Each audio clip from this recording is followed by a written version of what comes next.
Hello everybody and welcome back to another Minecraft video. Today we're going to be doing Minecraft Hardcore, but it's super flat, and to make it all interesting, we're going to be surviving 100 days in this entire world. Now, with super flat, the only structures that can spawn are villages and strongholds. That are the only two structures that can spawn in this entire world, and there are limited resources that we can get. So we have a few goals we need to accomplish if we're going to even make it past day 100. 1. We need to get enchanted full diamond armor. 2. We need to get ourselves an emerald beacon, which we can get from our villagers. 3. We need to battle the Ender Dragon. And number 4, we need to battle the Wither, the second hardest boss in the game, which then we can use the Nether Star that we get from him so that we can finish up the Emerald Beacon. Can I complete all of these goals and also making it to day 100? Well, you're gonna have to stay tuned and watch to the end to find out. So without further ado, let's get right into day 1. Day 1, I spawned to the world and there was absolutely nothing, so I then walked around the corner, find this village, and let me just tell you, they had plenty of food and wood to keep me settled for maybe a little bit. But then I found this blacksmith right here, and let me tell you, this chest had some good stuff. It had some obsidian and half iron armor. And some gold too, but I mean, we don't even need that right now. Maybe somewhere down the line we do. But anyway, we need to get some of this cobblestone. So I decided to make myself a wooden pickaxe. Hooray! If I can figure out how to actually craft. There we go. Alright. So then we're going to first off grab these grindstones because they're going to help us out a lot. And then we got ourselves some tools. Well, at least I should say we would be able to get ourselves some tools, but these slimes would absolutely not leave me alone. Thankfully, I was able to make myself a stone axe so that I could just take them out in 1, 2, 3. Let's go. Crisis averted while only having half of my health. Ooh, scary moment already right there in day 1. This could not get any better. So then after that, I just decided to eat some bread to get some health back up, and then I spotted this house, and the villager wouldn't let me in for some reason. So I took this cartography table, went upstairs to the chest, and I had some more bread. Okay, and some paper. Pretty useful stuff, I'll tell you that for sure. So then I just decided to leave this village because they did not have what I needed to survive. So after running a couple hundred blocks, I finally found myself a village in the distance. It does look like a pretty decent sized village, I guess. I mean, it's like a few houses. I don't know if it has a blacksmith. It might have a blacksmith, but time can only tell when we get there. Yeah, so it turns out I didn't have what I needed to survive either, but I did find another village in the distance as well. Another one, so hopefully this one has what we need.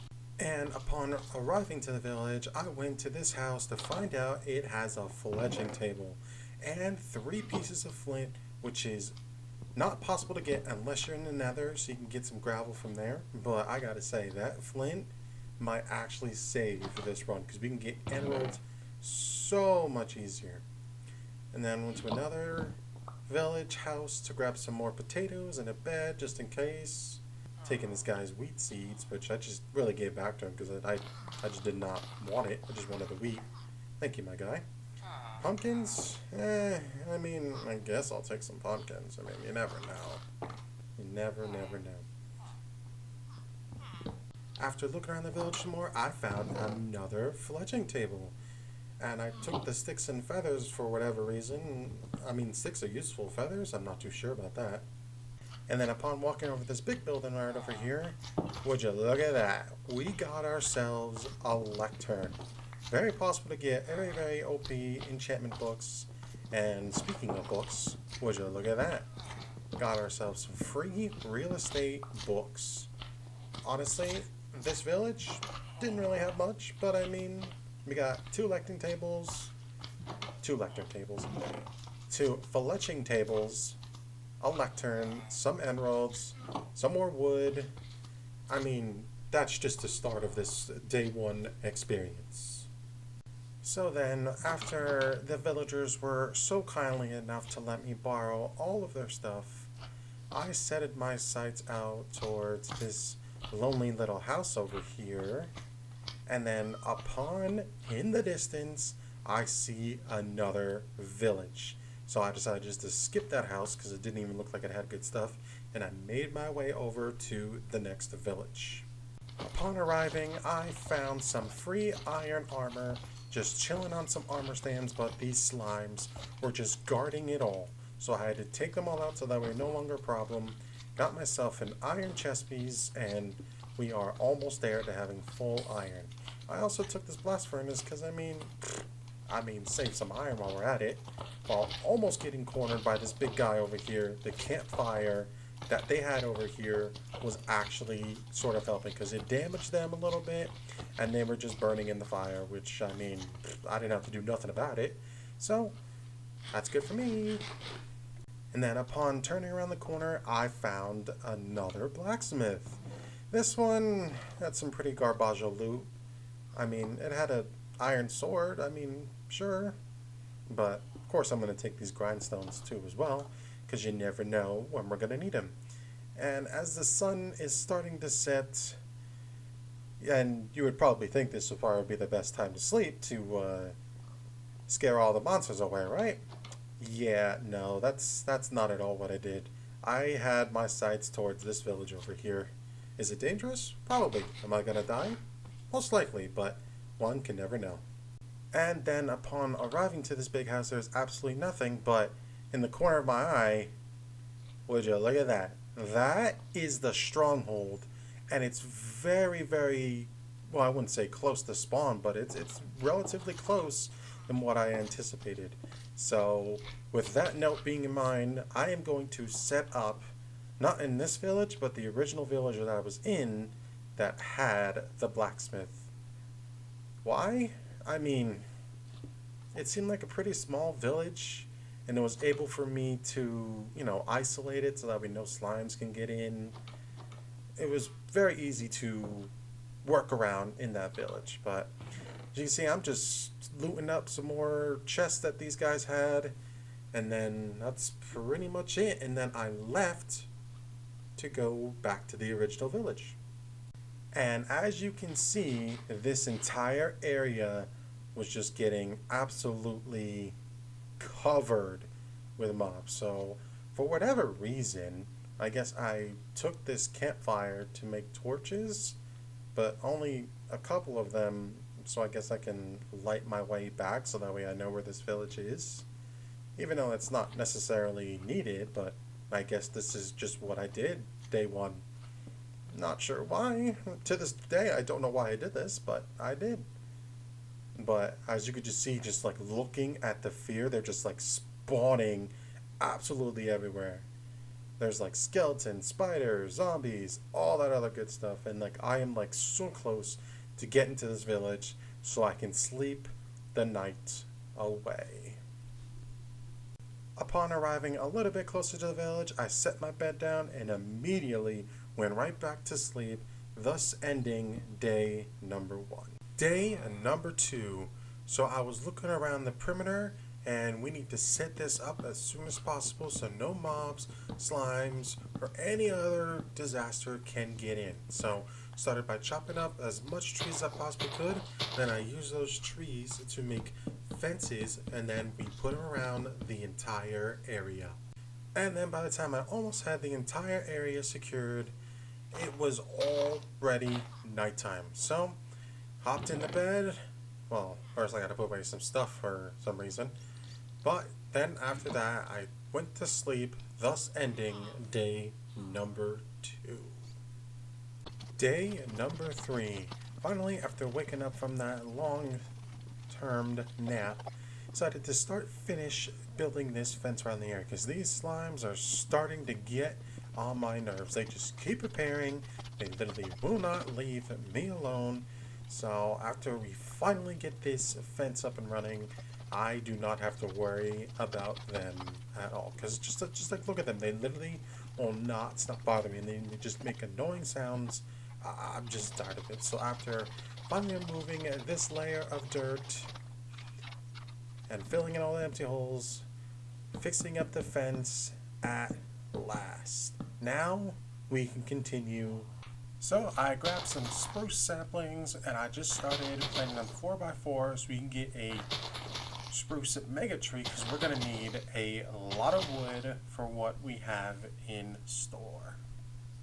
So I grabbed whatever wood I had left to make some sticks, use those sticks for charcoal to make some torches, and then I just started going on a rapid torch spam because I do not want any mobs to spawn here because it was already starting to become nighttime. So we need to make this area as safe as possible so we don't just get bombarded with like a whole horde of zombies or skeletons or spiders or whatever. So then right after that, I immediately went right to sleep. Day 4. Today we went outside of our fence and we went over to this village because we need more villagers. And the best way to get more villagers is by getting more beds. Because the more beds that they have, the more villagers that we can have. So from this village, I was able to take at least 1, 2, 3, and 4. I was able to take 4 beds, so that hopefully should be enough to get started. So then I just went immediately right back home, planted them down, and thus begins more villagers. And then as I went to get my own bed to place down here, look at that, we got our first mega spruce tree. So then I just decided to let all these villagers out because I don't know what they are all doing, just chilling in here. I don't know why, but I did chop this up so I can fill it back in, because who needs wood on the ground when you can just place dirt? Not me. I want dirt, not wood. So I decided to give some of these villagers right here my bread, because we need villagers ASAP, and they didn't want it for whatever reason. Take the bread. There you go. There you go. Yep, just take it all. Take it all. Take it all. There we go. Nice. So hopefully we should start getting more villagers soon. So then right from there, I grabbed the 2 fletching tables that I had in my chest and I placed them down immediately to get fletchers. Didn't have the trades that I want, but I gave them some convincing. There we go. Yep. Got the trades we need. Okay. I mean, no arrows, but I mean, that'll be fine. Yep. So after giving the villagers they needed to make more, these slimes were like getting on my nerves. So I went at them with my iron sword and I annihilated all of them. Because who wants slimes at their front gate? Not me. So, battle montage time.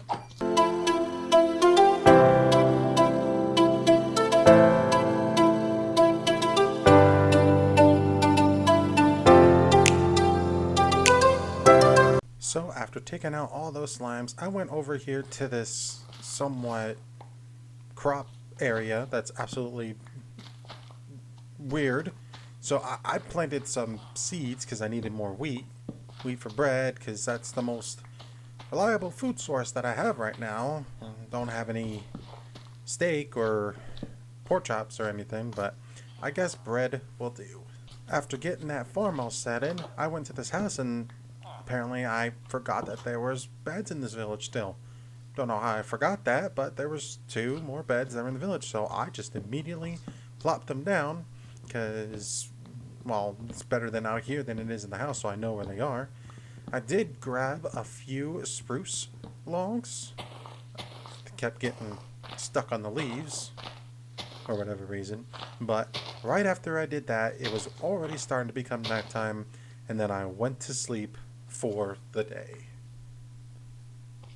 At least that's what you would think I did. Yeah, no, I didn't do that. So I started chopping down some of these logs that are over here while also gathering as much cobblestone from this house as possible, because we needed a lot of cobblestone so that way our tools don't break until we have access to iron ones.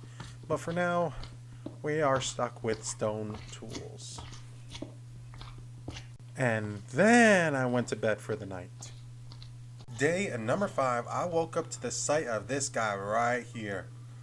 Our very first, well, yeah, our very first iron golem. So, you already know what I immediately did. And that was just give him a few swings.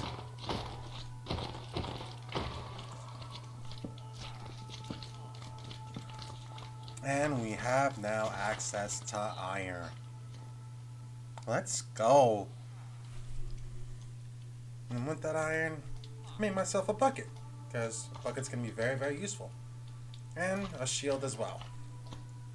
Let's go. More prepared. Let's go. And then after making that bucket, I went immediately to grab this water source and then just begin tearing down this entire monstrosity of a farm these villagers got. Like, it's just really bothering me. So I just tore it all down. And there we go, a proper wheat farm. So I'm just gonna start filling all this in. And then realizing I don't have enough wheat seeds to finish the entire farm. So I saw this other farm area over here, and I took whatever wheat seeds that were there, and surprise, surprise, it still was not enough.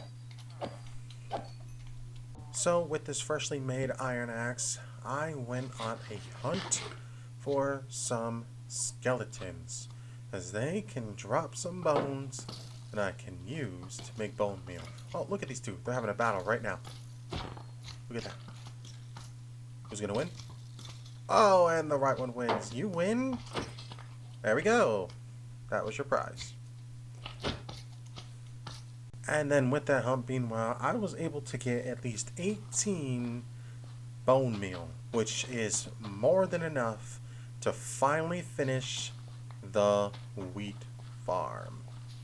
Now, the only reason why I'm making this wheat farm instead of a carrot farm, well, I don't have any carrots, unfortunately. So, wheat is the only thing that I have at this moment. And would you look at that? This creeper wanted to come in and ruin my whole entire hardcore experience. So you know what?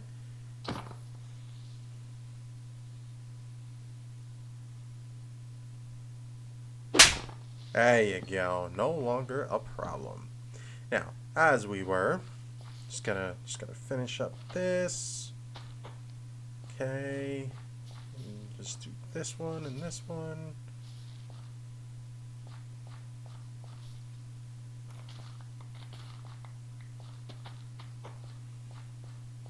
And there we go, a full wheat farm. Let's go. So, right after finishing that, I just went to bed because I need the next day to prepare for some projects. Days 6 through 10, I just immediately started to get rid of this house because it was just in the way. Plus, I can use the logs, the wood, the cobblestone, all that other good stuff for lots of stick trading to get these Fletchers to maximum level.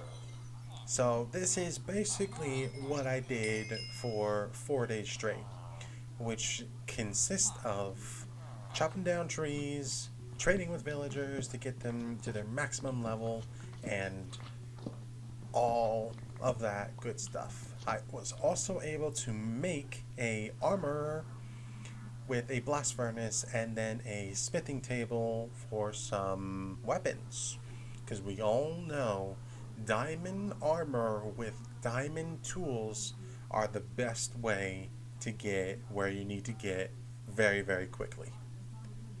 And finally, by day 10, we now have full diamond armor.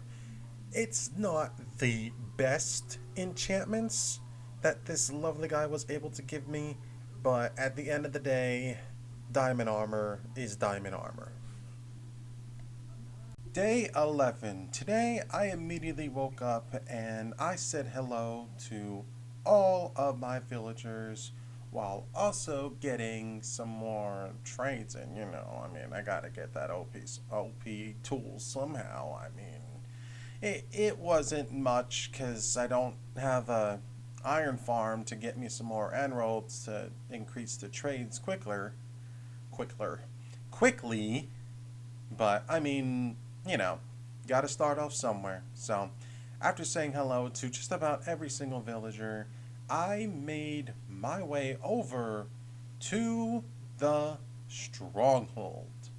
Now, upon arriving to the stronghold, I grabbed some blocks I thought I had to climb up, but no, this water stream just made itself way over here, and well, let's just say I saved a couple of blocks, but it's just an easier way to get up. And finally, reaching the stronghold, I went to look for the libraries because you could find some pretty OP books in this library. The first library, it had, a few books and paper. It's just basically books and paper. So, this library was a bust. And then I made it over to the second library, and oh my goodness, got Unbreaking 3 Blast Protection, got Smite 4, and he got Efficiency 4 and Flame. That right there was a pretty good chest. So I see the next chest over here, and let's see what this one has in store. Okay, some more paper, some more books, okay. And oh my god, look at all those enchantments. And they're absolutely useless because I do not have a crossbow. And crossbows, I don't like using crossbows. So, anyway, I made my way over to the portal room now. And then finally making it to the portal room. And don't ask why I placed a fence to get over there. Not sure why. But upon getting here and just breaking in just to see how many eyes I'm going to need for the end portal so we can get to the Ender Dragon, while also trying to avoid as much of these silverfish as possible. Because I can already see them just chilling there at the bottom, and they are a menace alone by themselves. So I immediately broke the spawner and see there's already one eye of Ender in there already. So the main reason why I got here was to get lava, because we need the lava source so we can start building our iron farm. So I don't know why I hit the silverfish, because if you hit the silverfish and they're still alive, more will constantly start to come because they are in the walls like there's no tomorrow. So I wasted the water bucket here because not really wasting it, but an easier way to get to the portal room. So just grabbed the lava bucket and then just said farewell to these annoying silverfish. And now the fun part about this is that now I need to get back home. And it's nighttime. So this is going to be a fun ride. And then finally making it down from where the portal room was, and look at all of the mobs. I'm just running for my life at this point. There are just too many mobs for me to deal with, and I got to go through only one village just to get home. But look at this. There's spiders, there's creepers, there's skeletons. They're just all around, and then they're just zombies everywhere. And I am basically just running for my life right now, just to get home. And finally, I made myself way home. That was a scary adventure, and just all of these mobs were just following me, and it was a nightmare to witness. And then I just placed one of the odd ones out, but either way, I'm home safe, thus ending day 11 for a thrilling adventure. Day 12. I began the morning with massively trading with my villagers to get massive amounts of emeralds. I was also able to upgrade our shepherd that we have here till he sells us some beds, and let's just say the villager production is in full works. And this iron golem has surprisingly disappeared. I dropped my lava source and he just disappeared. Anyway, so here right now I am currently making a cobblestone generator. It is not the best cobblestone generator. I just need an easy way to get cobblestone. Sure, I can go to villages and steal their cobblestone, but that took too much work. So I sat here just breaking down some cobblestone till I had just enough to get a iron farm started. And that's right, folks. We are finally getting an iron farm started. So, because we need the cobblestone to make walls. And I also forgot there were walls around the entire village with torches on top of it. So, let the iron montage begin.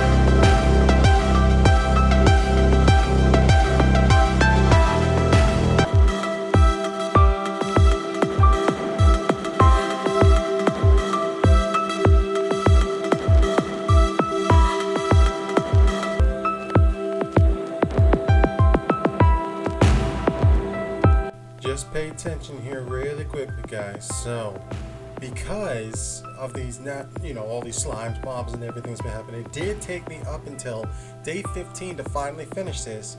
But if you're noticing, I am making slight adjustments to this farm. Because I am doing that, you can see right there, those two corners right there are not catching the iron golems. So, this will come back to fire me. Let's just let the video speak out itself later on. You'll see why.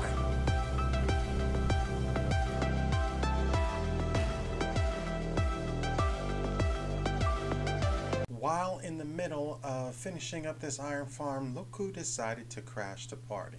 I just saw these pillagers just absolutely stalking my villagers. So I took out the few other pillagers here besides the one that had the banner on it, because that banner can be used to make a raid farm or just spawn a raid in general. So I just put them in a boat just for right now, because I have no intention of bringing a raid to my village while being underly prepared to do anything. Because look, I can't even break this fence without him hitting me with this crossbow. Absolutely ridiculous. So he's just going to sit there for the time being until we start a raid farm. And finally, the iron farm is complete. So basically, this water stream will push the iron golem into where all the lava source is, and then he's going to burn, and then the water will push the iron into the hoppers that I have set up right down here on the bottom, and basically he's just going to fall right in, yep, right there, and then it's going to get collected right here into this chest. Pretty basic standard iron farm. I think it works for right now. So, hooray for the iron farm. Let's go. Day 16. Today we focus on our villagers because we need some diamond tools quickly. So if I talk to this guy here, our toolsmith, so he's already selling us iron. So now we can get a diamond unbreaking axe and a shovel unbreaking. I mean, could be better, but hey, they are diamond tools. So I went to go chopping down this tree so I can turn them into sticks, sell with the Fletcher to get more emeralds, and get ourselves a diamond axe. And now we can chop down more trees a lot quicker. That's all I ever seem to do in this video, is just chopping down trees. It's literally it. It's all you can really do in a Superflat world to get the best way to get emeralds. But, I mean, wood comes a long way, not just for buildings or you know, farms or whatever. But I mean, sticks are sticks, trades are trades. So after chopping down a few trees, I looked over to the iron farm to see how it was doing, and there's a slight flaw. Yeah, I just realized that that design that I made had catastrophic disaster. Look at all the iron golems, and then I can just see this golem right here sitting here, and I realized, yeah, I made a mistake while making this iron farm. So I definitely need to fix this up. This is not exactly what I had in mind, but I mean, I had to get rid of these iron golems somehow, and this is going to take forever. And by the time I finished it up, it was already day 18. So now it's a little bit bigger. It has, you know, a lot more lava, but still, I'm getting the iron that I need.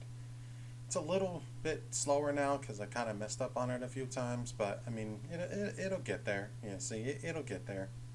Just gotta slowly make sure that no more iron golems come and make a mess. Look at the mess everywhere. It's because creepers were just blowing up everywhere. It was just a disaster. So, as part of day 18, now that we have semi good armor, we need to go to the Nether. We need to find the Nether fortress so we know where it's at, so that way we can get our blaze rods as quickly as possible. And we also need to spawn in a good biome that is not either in a soul sand valley or in a crimson forest, because those two biomes are either filled with piglins or filled with massive amounts of mobs due to the soul sand valley. So let's head our way to the Nether. Let's go. Alright, now that we're in the stronghold, the lava source is here. There is just enough to make a nether portal. Now this is going to be a funky nether portal, so let's just do this really quickly.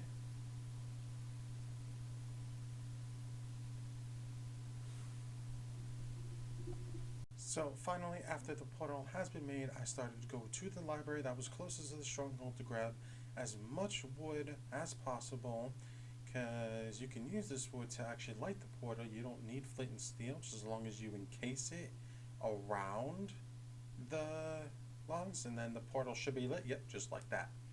Just like that. So now trying to battle off these silverfish. Oh, these silverfish are absolutely annoying. And I'm just making it 10 times worse because they're just more that just keep spawning. And I'm having I'm having a really hard time. And just by looking at this, I did not make the smartest move here at all. Yeah. So more so if it just they just keep coming. And I think this is the last one right here. So I just gotta, you know, earn him, and yep, there he goes. And now the logs are starting to burn, and now this is out of control. There we go. So yeah, now we are good to go into the Nether now. Let's go. Alright, so now that we're in the Nether, we are in a warped forest biome. Not a bad start, but it's over a massive lava lake. Oh boy, better be a good idea not to fall here at all. That'll be the worst way to die. But I gotta say, the view is absolutely beautiful. So, I think for starters, I should definitely, okay, wasting my water bucket there, definitely plug up this hole right here so I don't fall off into the edge of the abyss. So, now let's start tunneling our way through.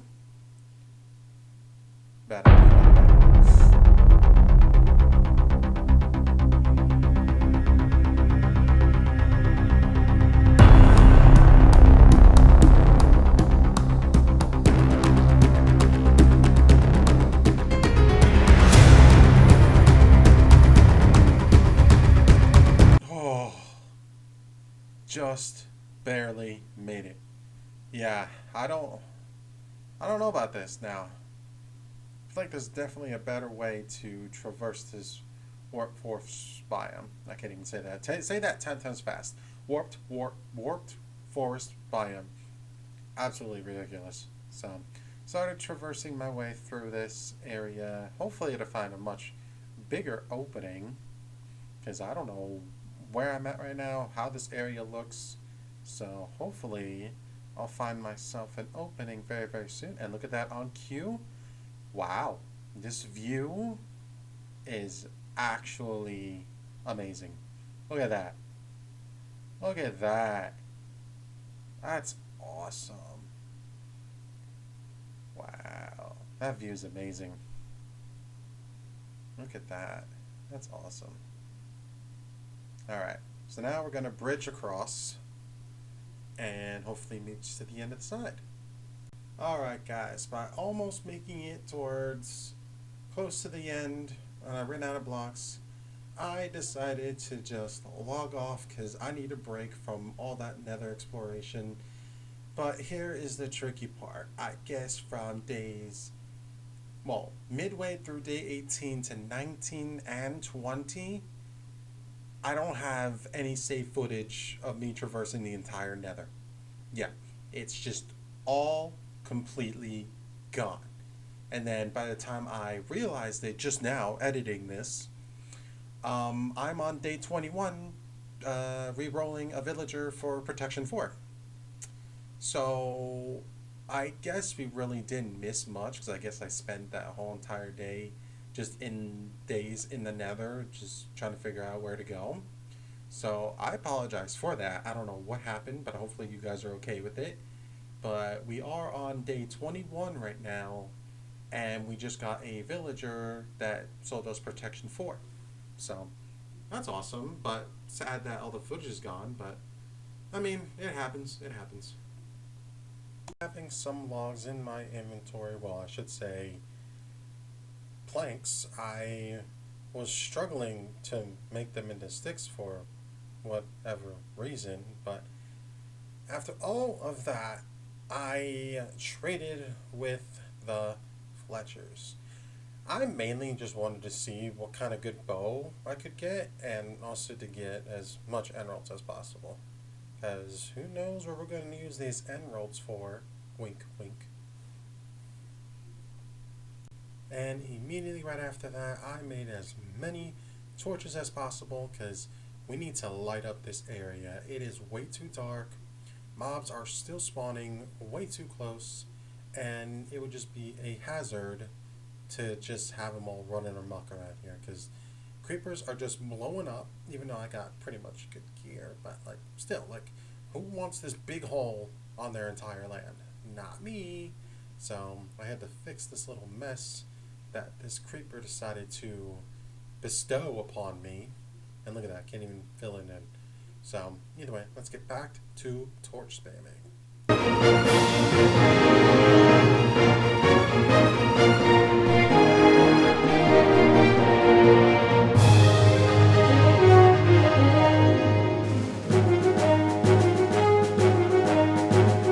So right after that, I wanted to go check on the iron farm to see how it's doing, but these guys are just absolutely in the way. So what do we got?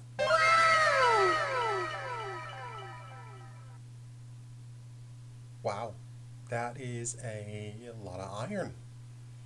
I'm pretty satisfied of how well that works. I think we're set on iron for a good while. Let's go. So right after that, after getting a bunch of emeralds from the villagers, I went to this guy so I can finally buy my first book of Protection 4. 1/4 of the way to having full Protection 4 armor. And this guy just escaped from his house, so I just said, the hell with it, I'll just bring him over to his buddies, because he served his purpose after all, and he gave us a Protection 4 book. Sleep well, buddy.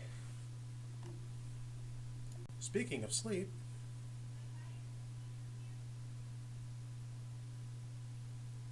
day 22 is upon us.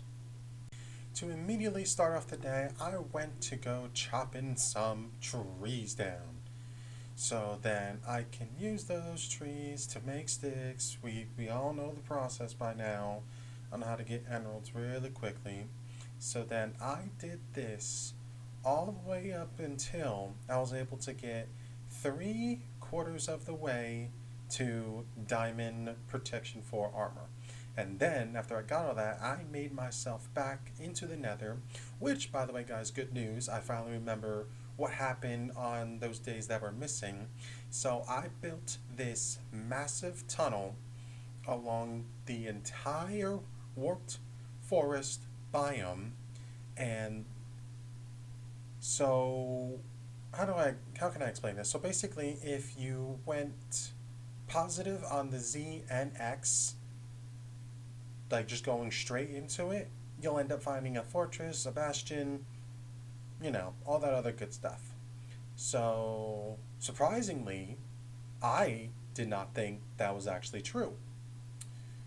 So, turns out it it was true, because you're about to see it at the end of the tunnel, a nether fortress.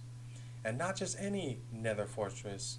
This nether fortress was in a Soul Sand Valley biome, which means it is very likely to have massive amounts of spawns. And not just of blazes or pigmen, zombie pigmen. Yeah, you get wither skeletons. And if you kill them enough times with looting 3, smite 4, which is very easy because, they're undead. They're undead. You get likely chance to drop a wither skull. So, that's really good to know whenever we get to the point of battling the wither. But I just slowly made my way over to this nether fortress while trying not to get hit by any blazes, because I do not feel comfortable enough to survive this fall. So finally, after making it to the nether fortress, I immediately just get set on fire. I'll tell you, these blazes, they are no joke. They can just shoot you from 500 blocks away. Well, that's exaggerating a little bit. They can shoot you from 50, 100 blocks away, and it's absolutely ridiculous. Hence why, this is why I wanted to come here with full protection for armor, because this right here is just absolute, it's danger. It's danger. See, I'm sitting here putting my shield up every 5 to 10 seconds just to not get hit. So, bucked up my trusty little bow and making some nice pop shots at these blazes so they would stop shooting fire at me. That right there was already crisis averted, but there's just a bunch of wither skeletons that are over there on the left, and I am not too sure how well I can do this. I do not have a good sword, and see, now I'm getting shot from behind. This is absolute danger. This is danger. I need to get out of here. Oh, and a gas just spawned. Now he's shooting at me. Oh, this is not good. This is not good. Oh, oh God. This is a bad idea. Oh, no, that's a hole right there. Yeah, I'm freaking out right now. Oh boy. So I decided to try and, oh, nope, that didn't work. Nope, nope, nope, get in the hole, get in the hole, get in the hole, get in the hole. Whoa, that one almost hit me. Armor's still good. Alright. We're doing okay. We're doing okay. Oh yeah, I also picked up some gold ingots so I can make some golden carrots for better saturation. So that's good. Alright. Let me heal up.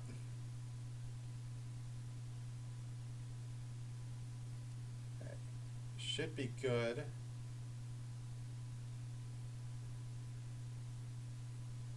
Get rid of all the fire so I don't catch fire.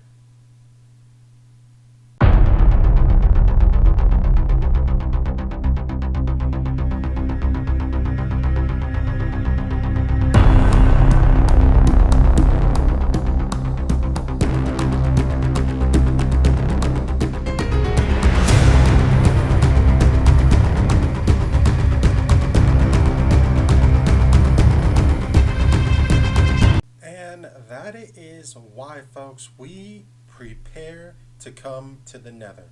Full protection for armor well, I should say 3/4 of the way to protection 4 armor just saved my life. I did not see that hole that was right there. I saw the other hole that was right next to it, but I did not see that hole. Like I said, thank God for the protection 4 armor trade. So that alone was absolutely ridiculous. And see, I almost fell in again because the blaze was just shooting at me. Like I said, this is not the best biome for all these spawns, but at the same time, it is. So I just went to filling up the holes as much as I possibly can so I do not fall in there again. I could probably live it, sure, but who wants to experience being on fire? I for sure do not, that's for sure. So after making it a little bit farther into the fortress, I barricaded myself in this room because I feel like I'm about to get overrun with mobs. And just by saying that, after taking out this wither skeleton, boom, there's 2 places right there, and I guess I'm right next to a blaze spawner because they're just pouring out like crazy. I'm like completely surrounded. So I'm gonna get as many blaze rods as I can, and I will see you guys back in the overworld. Alright, we are now back in the overworld. So I just immediately broke this portal because, I felt kind of lazy coming all the way over here to the stronghold just to go to the nether. So I just took this portal with me back home, and I'll just make a little small nether portal somewhere in the base. Nothing too special, but just put it over there so I have it access to me right there instead of coming all the way over here to the stronghold. So as soon as I got home, I began immediately emptying out my inventory, making 2 brewing stands, and putting efficiency 4, excuse me, for on my axe, and then begin the old-fashioned tree chopping, stick trading. And I did this all the way up until the end of day 24. Now, if you're gonna ask why am I constantly chopping down wood to making them into sticks and all other good stuff, as of right now, this is the only fastest way to get as much emeralds as possible besides the iron farm. But you just get so much emeralds out of the stick trades. You get like 15 to 16 every single time, and this just seems like the most efficient way to get emeralds. You know, not all that good stuff. So, but it'll pay off in the long run. So you just gotta stick with me to the end, and you'll see why. Day 25. I brought this villager over here to his brand new home where he is going to help me be a raid. My first ever raid too. So I needed to build him a nice secure area up in the sky, only to make sure that he does not get killed by any of the pillagers, ravengers, or anything else that a raid could spawn. So I made a perfectly good box for him to be in. I also gave him a composter so he has a job while he's also in this hole, probably for the rest of his life. But other than that, this is only step 1 into having totems, which I've never really gotten in a hardcore Minecraft before. I mean, if you count the Minecraft 1 block, but I mean, I really don't count that. Only because you just get it through the 1 block when they spawn evokers. But anyway, so after getting this guy into his little area, we will be back for him when it is time, when we are more prepared. So after making it to the village, it was already starting to become nighttime. These days are just like flying by so quick. It's actually kind of crazy. So after chopping down enough trees, I was looking at the recipe to figure out how to make campfires, because that's essential to the raid farm. As far as I know, I'm just winging it at this point, but we're going to need a lot of campfires for the raid farm. So after making about 14 campfires, I still feel like we're going to need a little bit more, but for right now, that's going to be enough. So I wanted to go check on the iron golem farm just to make sure that everything was okay, because I haven't really been seeing enough iron golems lately, so I just wanted to make sure everything was okay. So I started to build up to the iron golem farm, just to make sure, because it's just empty right now. So after building up a few blocks, I surround myself so that way, just to AFK it for a little bit, just to see that everything's okay. But I AFK'd this for about a few days just to make sure everything was okay. I might have messed up the loading of the world when I was in the nether for a amount of time, so I think I messed up the chunks a little bit. But we're going to AFK this for a little bit just to see.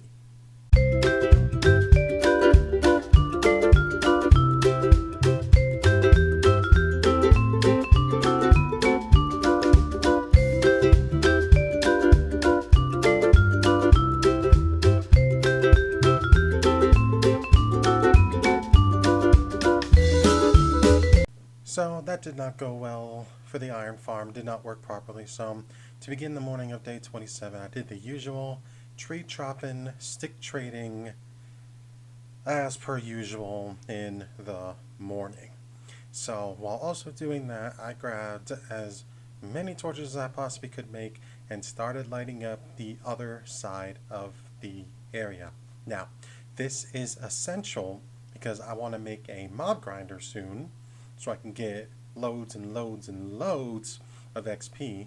I mean, I kind of get that already from my villagers, but I mean, still, a little bit more XP would be nice. So I'm not always dependent on villagers, except for the trades. That's mainly what we need, is just trades. And finally, to finish off the night, we successfully planted around all the torches. And to begin on day 28, we got rid of both of the villager houses that were here, and now we have plenty of room to make the mob farm. So we all know how to make a mob farm by now, right? So I'm going to cue the montage replay mod.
By the morning of day 30, I made that horrific jump to there. Started re-rolling some villagers here so I can get mending because my armor's looking a little bad. And after finally a few trades, I get mending for 36 emeralds. That's not too bad. So I did the old usual stick trading until I finally had enough to get my first book of mending, and went to go check on the mob farm to see how it's doing. It's working pretty well. I'm getting all the XPs and everything. So I went to go put mending on my helmet because it's looking really, really bad. And then I went back over to the iron farm to see how much we got. Okay, not too bad, not too bad. So I immediately made these into hoppers because we are going to work on the raid farm. So I started to immediately empty out my inventory as much as possible while also getting enough wood so then I can make all of this into chests so I can have just enough hoppers to finish the raid farm. I have never built one of these before. I'm literally playing it off by hand, making it up along as I go. So hopefully this works out as perfect as it can be. Future note, it worked, but there were some minor flaws. Just wait to watch it. So finally, after making just enough hoppers to get it through, I made my way over to the raid farm to begin setting up. But first, let's quickly end this off so we don't have any mobs disturbing us. Alright, now let's begin. So I'm just going to show you how it's going to look, and I'll be right back. And this is how it is going to look so far. So it's basically hoppers with campfires on top that is connected to a chest down in the bottom. So this is where all of the raiders and all of the other dangerous mobs are going to fall in. So that way it's just, simple and easy, because I do not want to risk it. I'm just going to test to see if this works, and if it works, well, now we know.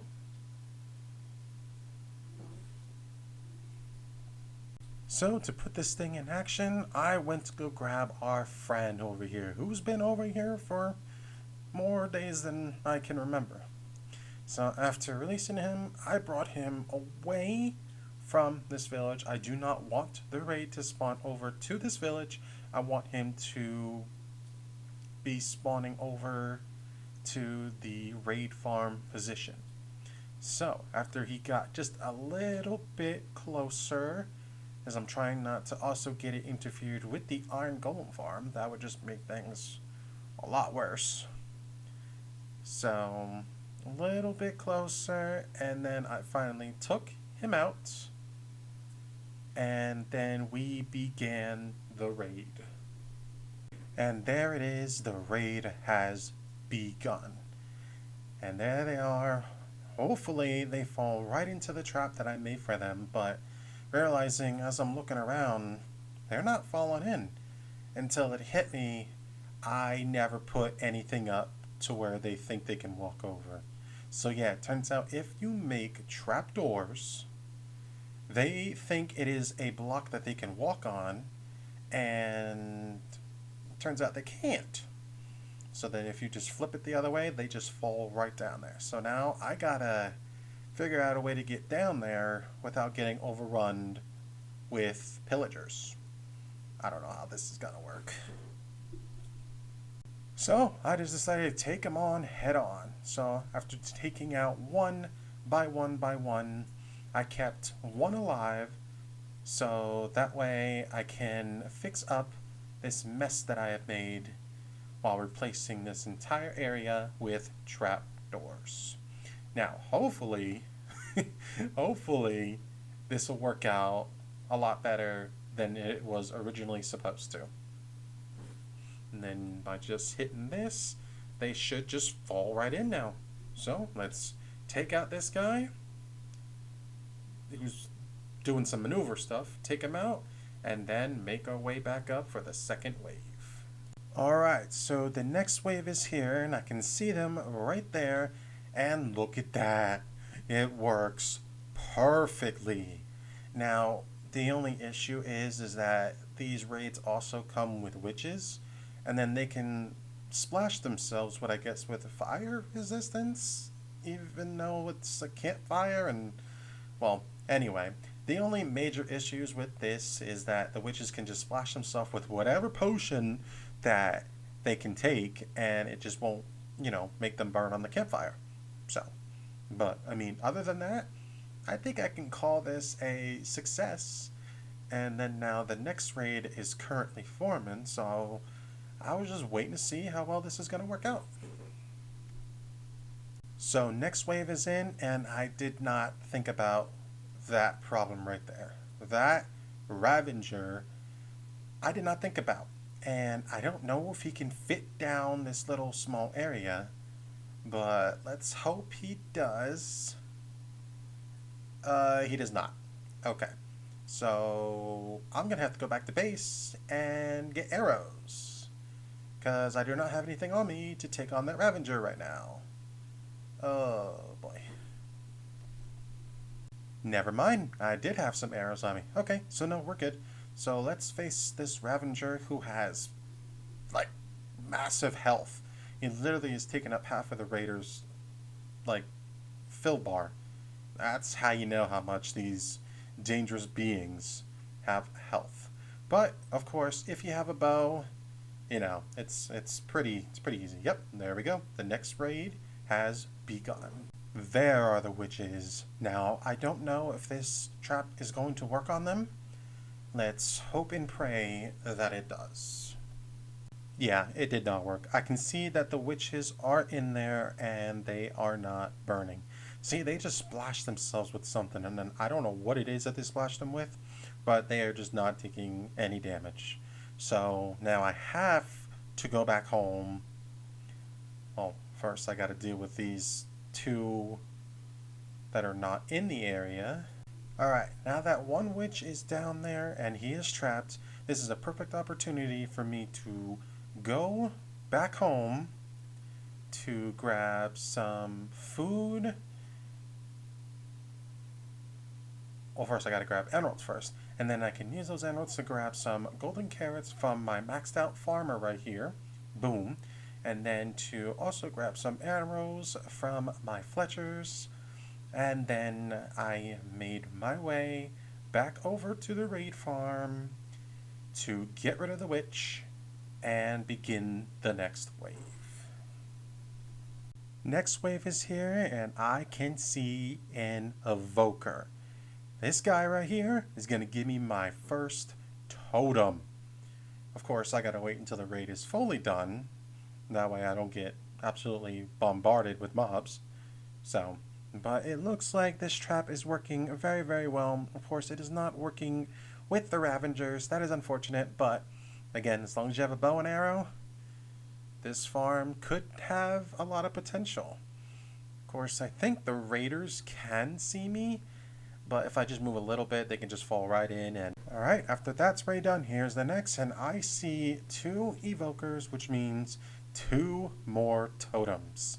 Let's freaking go. Alright guys, this is the final raid. I just gotta take out the 2 Ravengers and possibly the witch, and then we can see what kind of loot we got in our little chest down there. And finally, after taking out this last witch, we have done it. Hero of the village. Let's freaking go. Yeah, set off the fireworks. Let's go. This is exciting. While almost hitting myself with the arrow in the meantime. But let's go. I did not think this was gonna work. And look at him. He's already given me way better trades, so that's awesome. But in my mind, I did not think this was gonna work perfectly. I mean, it worked. There were some flaws, but overall, I think this was a really good setup. I mean, it took a little bit longer to set it up, but I think it went pretty well. So let's see what kind of loot we got. Oh my god. Not only did we get sugar, but we got 5 totems of undying. We are absolutely set for the rest of the 100 days. Honestly, this worked out perfect. Perfect, perfect, perfect. With that raid being successful, I went home to drop off my things and then was looking at my villagers. I'm like, I'm going to take advantage of this hero of the village because now my trades are a lot cheaper. So then I went to go chopping down some more logs, and then my axe broke. Well, so much for collecting some logs, but I did use the logs to make whatever sticks I had remaining. So, I mean, just look at the trades, they're just so much cheaper. Like, a lot cheaper. Thus, this was really the end of day 32, with having a milestone to getting ourselves some totems, so we're not worried about dying anymore. So let's go. Success for the miniature raid farm.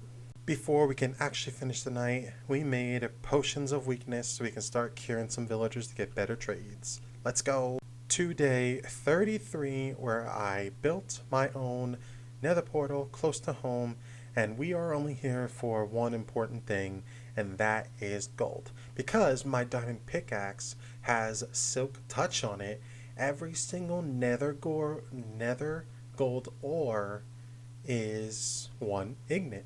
So we're going to be here a while. I'll see you guys back at home.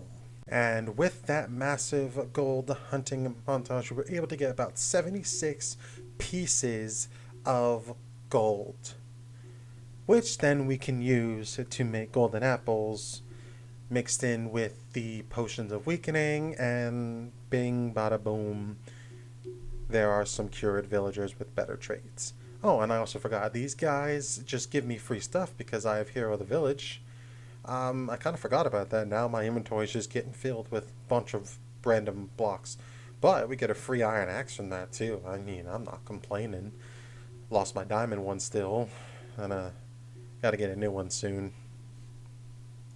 To end off the day, I grabbed both my mending librarian villager and my toolsmith, and I let a zombie get at them.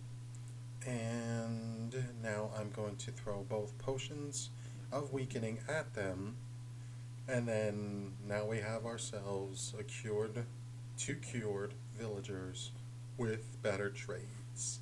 Especially it works out with the toolsmith because he gives us one iron ignite for one emerald. Now, especially mixed in with this iron farm, I say that's pretty good, because I think we get 12 emeralds for each iron ignite, I want to say, but I'm not too entirely sure.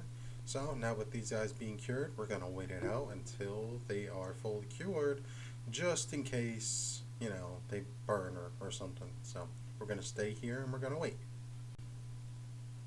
And here goes one. Perfect. And it turns out I messed up. Yeah, this is my weaponsmith guy. I thought I grabbed the toolsmith guy, but either way, he sells us iron too, but that's not until the second upgrade. Well, he's free to go back. Now we just need to wait for the librarian villager. And then right as I got back from dropping the guy off, boom, he has cured 2. And he's got some better trades. 11, that's much better than 26, I think it was. So let's go. Better trades for better emeralds. Or I should say more emeralds. Let's go. For days 34 through 37, I did the usual tree chopping and stick trading like there's no tomorrow. And while looking at this librarian, I noticed that he buys bookshelves, okay, and then he also takes them back for 1 emerald apiece. So getting down to the old chopping down some bookshelves, okay. Then I went over to him, oh, wrong one. And I went over to him and boom, we just got that back immediately. Let's go. And then he already refreshed, and then would you look at that, oh, up to 26 emeralds from this one guy. And he also leveled up again. Didn't really have good enchantments, but he's our mending villager, so we can't complain. So that means I need to head over to the stronghold from our nether portal over here. And it took me, it took me to the stronghold a lot farther away than what I thought. So I am just mainly over here to collect some bookshelves while also dodging as many mobs as possible. But yeah, we're just here for the bookshelves because it's easy access to a lot of books, especially because there's 2 libraries that we can take as many books from as we possibly can. So let's head up right there and get these bookshelves. After gathering as many books as I possibly can, I think I destroyed this entire wall over here, I went back to my portal to go back home, and I think this was like the smartest thing I've ever done, because I think this took me about 2 minutes just to get back and forth, because here's this one portal, and then if you just walk down here, boom, there's another portal. and we are back home, sound and safely, just like that. This nether travel is coming in absolute clutch right now. Who wants to walk in abyss with all mobs everywhere? Not me, that's for sure. Day 38, I needed to work on getting some armor maxed out. So I bought a few mending books so I can start mending my gear. And the funny thing is that turns out I hit quick charge on all of them, but I clicked mending. So now I have all these quick charge, but I hit mending. I don't know how that happened, but it did. And now I have like five things of quick charge.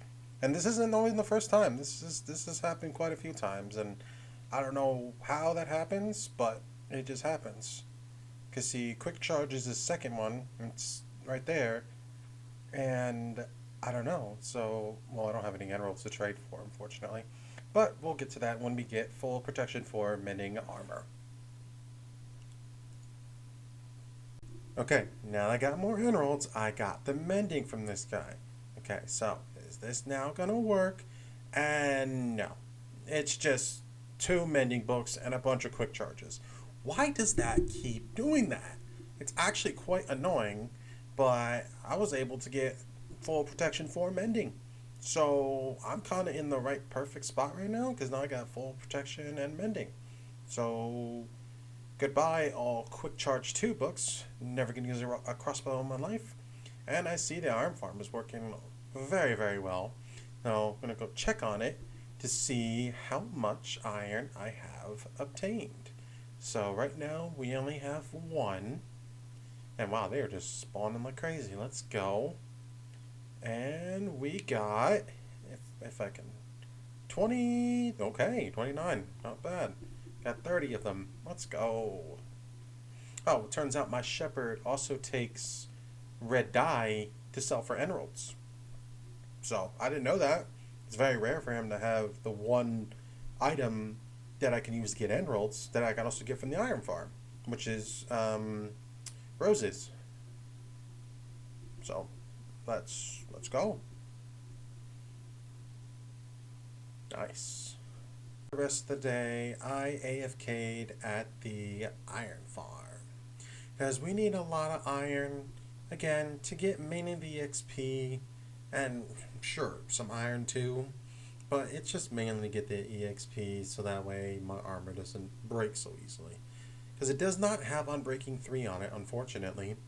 So we need to hopefully soon get an Unbreaking 3 villager. So we don't have to worry about that. So gonna AFK this for a little bit and see how much iron we can get. After AFKing for just a little bit, we were able to get 37 iron from it. That's not too bad. I expected a little bit more, but I mean, you know, gotta do what you gotta do. So, not too bad. And it's on the sunrise of day 39. So I was AFKing there for the entire night. So quickly how time just passes by. For day 39, I went to go talk to my weaponsmith to get him leveled up so he can give me a diamond sword, and that is the worst enchantments I have ever seen. Bane of Arthropod 2, knockback, looting, sure, but the Bane is absolutely not needed. I don't need to be killing spiders every single day just to make that work. It's not going to work. So hopefully we can fix that. But I mean, mainly I just combine those two just to get looting 2 on it for some reason. But yeah, that's our diamond sword now, guys. It's not the best. It's really not. It's really not. After doing the old usual stick trade, emeralds, all that other good stuff, I also went over to the mob farm. I tended over to my crops. Also, I can get just a little bit more emeralds because my farmer sells potatoes for emeralds. So that's a plus. While I was chopping down the trees, I just realized I had a smite sword. So if I put that first with this, we get a smite for knockback 2, looting 2, sword. So we don't have to deal with the Bane of Arthropods. So that's a really good win. I forgot he could do that. So if you put the one enchantment that you really want first and then put the other sword with it together, that enchantment takes it first, then the other one. And then I'm wondering how this librarian villager got over the fence because I'm looking at it because I mean I don't know how can they jump over that chest because I see the iron golem is just staring them down, but I'm sitting here wondering how the heck did he get over? It's I'm like confused by it. Maybe like all this stuff is in the way. I don't know. I really need to build these guys a containment area so they don't go anywhere, wander off anywhere, and get killed by mobs or anything. You know, safety first for everything. And then by the end of day 39, I officially got an efficiency 4, pun there, an efficiency 4 trade from my librarian, and then I immediately put that on my pickaxe, so now I have efficiency 4 silk touch pickaxe. Let's go. Day 40, I found myself back in the nether, testing out my smite sword against the zombified piglins and also the wither skeletons. And see, look at this guy, he's just trying to get me, and I probably made that worse, because if you do not one-shot the zombified piglins, they will just non-stop coming right after you. But I mainly came over here for the nether fortress to try and see if I can get a wither skeleton skull, because the odds are very, very low, but I want to see what my luck can be. After walking around just enough times, there were 3 wither skeletons right here, and I think I can one-shot them. There goes 1, there goes, oh Jesus, there goes 2, and there goes 3, and we finally got the very first wither skeleton skull. Let's go. Now we just need 2 more, and then we can battle the wither. Hopefully. While just now making my way out of the nether, I was able to get only 1 wither skeleton skull, unfortunately, but I did visit the blaze spawner area to collect some more blaze powder, blaze rods as well. So not a total loss, but I expected some more wither skeleton skulls. Regarding the fact, again, the odds are very, very low. I think it's like 1 in 10, well, not 1 in 10, but like 1 in 20 or something like that. I'm not too sure. But again, the odds are very low. But we'll be back here again to collect the 2 other skulls. And then just about the time I finally got back to the village, it has become day 41.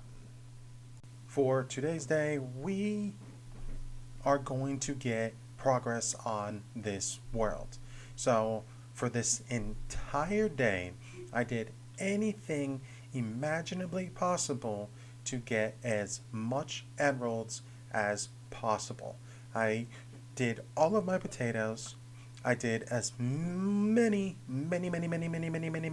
stick trades as possible to get enough emeralds, because we need to level up the new librarian that we got that sold us efficiency 4. We need to make sure that his next trade is going to be glass. And just as I was just leveling him up, let's see if his trade is going to be glass. And it is. Let's go. Now we have full access to enough glass as much as possible. And this was all done on the night of day 41. Let's go. 4 days, 42 through 43, I began expanding out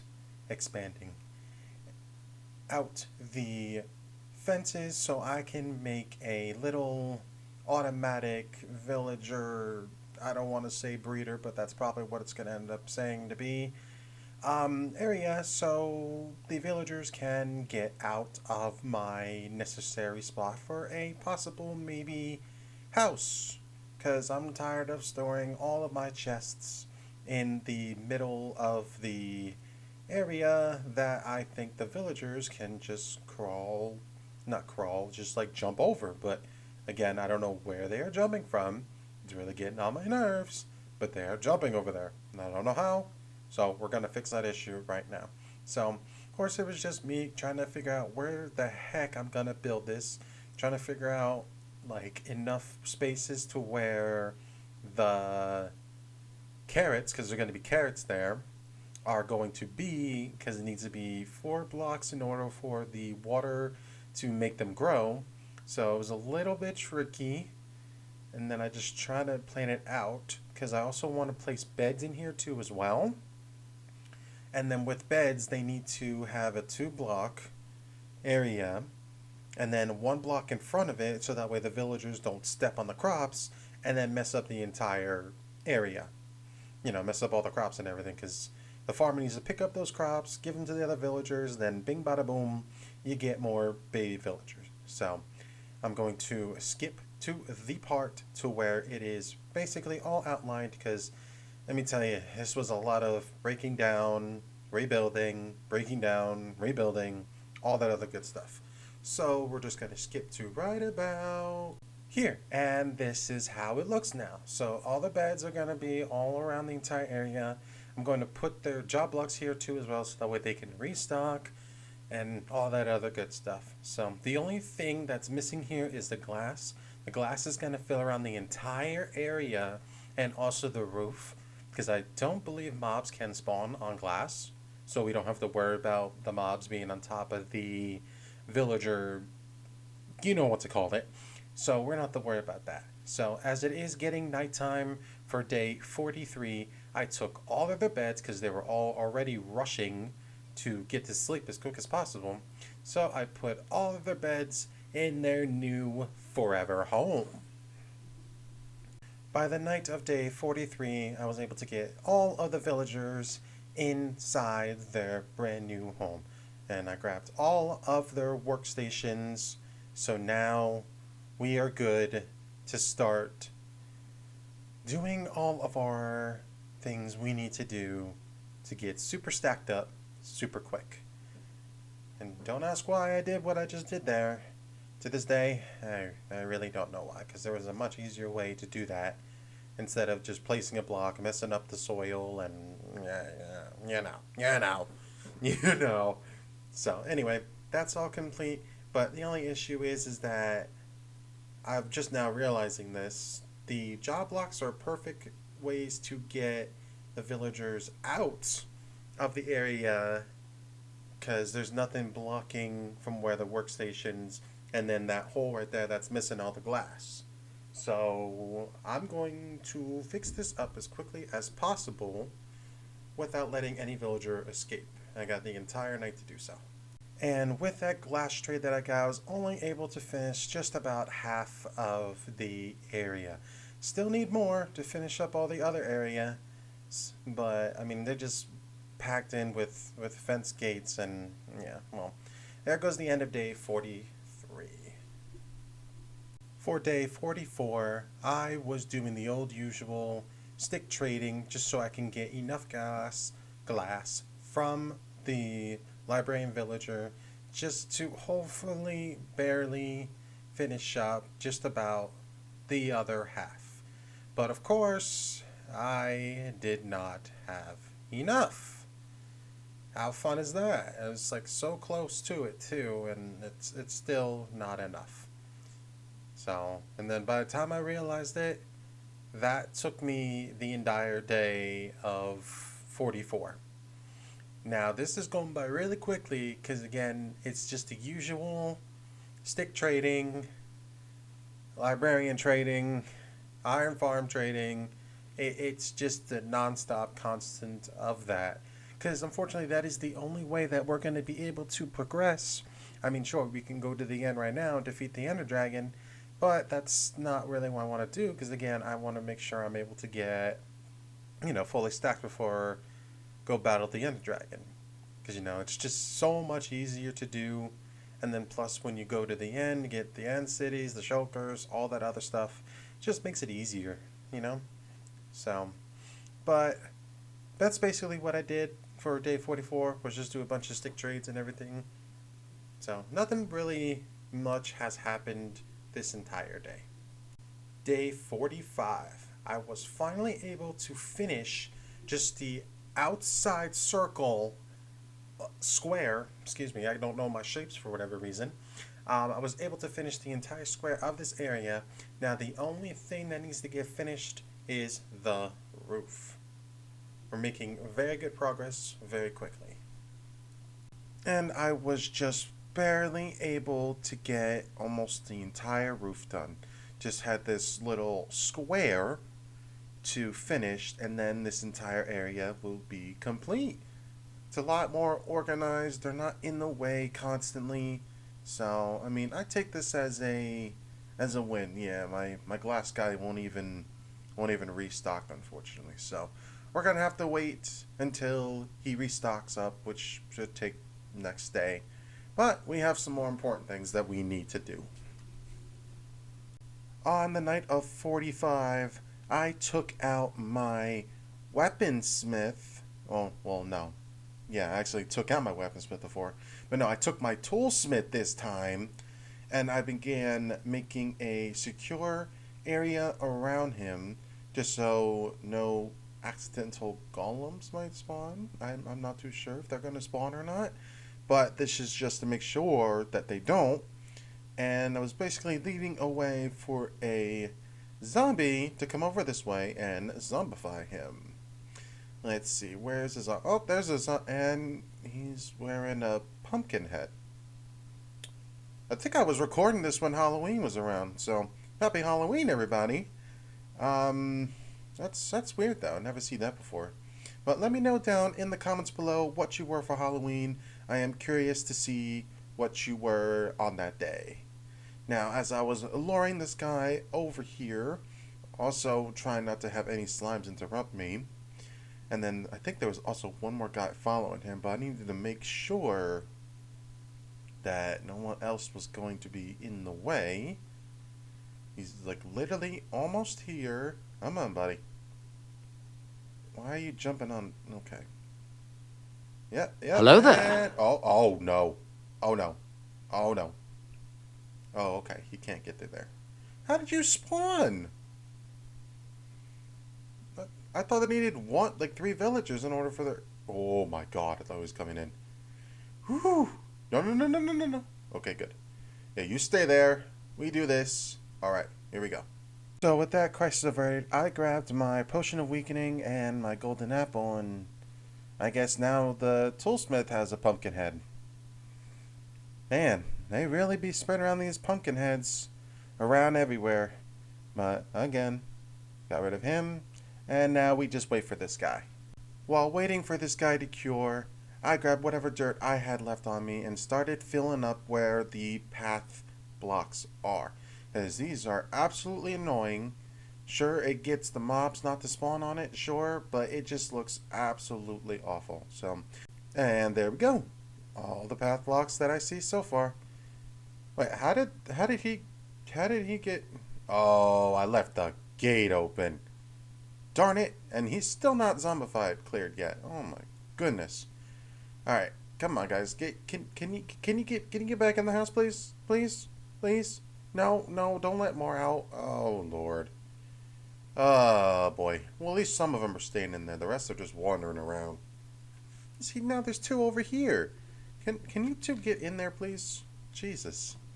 No, runaway villagers. This is exactly why I wanted them in their area. So they don't sit around here and then just get in the way and then accidentally die, and yeah. Oh boy, get back in there. Oh, there we go. Get in. Everybody get in? Yes, you too. Yep, get in there.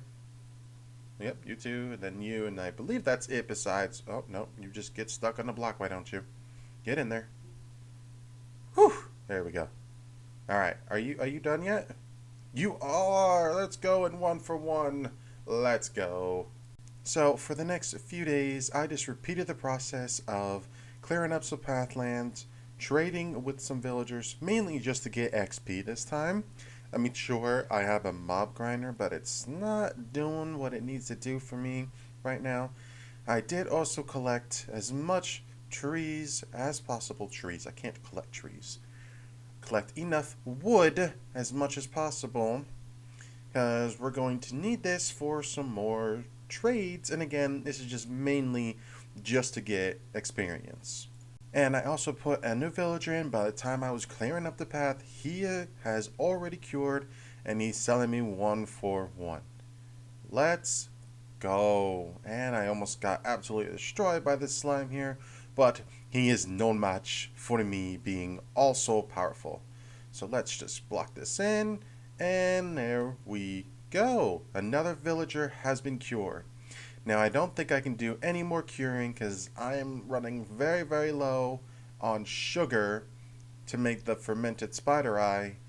But the only way for me to get that is to get sugarcane from a wandering trader, or I can find another pillager patrol and I can start another raid and then I can get sugar from there. But likely that is not going to happen. So with that, I also got enough XP to maxly upgrade my sword. So now it is a smite 4, knockback 2, looting 3, and mending. But of course, needed a little bit more XP. And look at all these ink sacs that are in here. I don't know why I'm getting nothing but glow squids in the farm. Like, I thought this was not going to happen, but it did, and then I just never, did anything with it. I should have did something with it, but I don't think there's anything you can do regarding to not having any glow squid spawn. I think I did a little bit of research on that, and turns out, yeah, there's nothing you can do. But I also was able to finish the entire roof on the area now. So that's a win. That's a win. I did, however, have one potion of weakening that I used on this guy who had a really good trade before, but I messed it up and did not trade him for it. But he sold me a Power 5 enchantment book for 1 emerald. That is absolutely amazing. So I quickly ran over to my chests that were just in the middle of the area. I told you I hate having this chest here. Sooner or later I'm going to build a house. And so I just grabbed 1 emerald that I conveniently had and bought my Power 5 enchantment book. Let's go. That's really cheap and really clutch right there. And there we go. Power 5, Unbreaking 2, Infinity. So now I am all set to battle the Ender Dragon on day 50. Ladies and gentlemen, it is now time. Day 50, we are going to battle the Ender Dragon. We are fully maxed out, so let's do this. And a little bit of 360. Woohoo! Here we go. Cue Ender Dragon music.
Ender Dragon, while also me almost getting absolutely destroyed by these two Endermen, and they made me pop a golden apple, even though he was only one shot.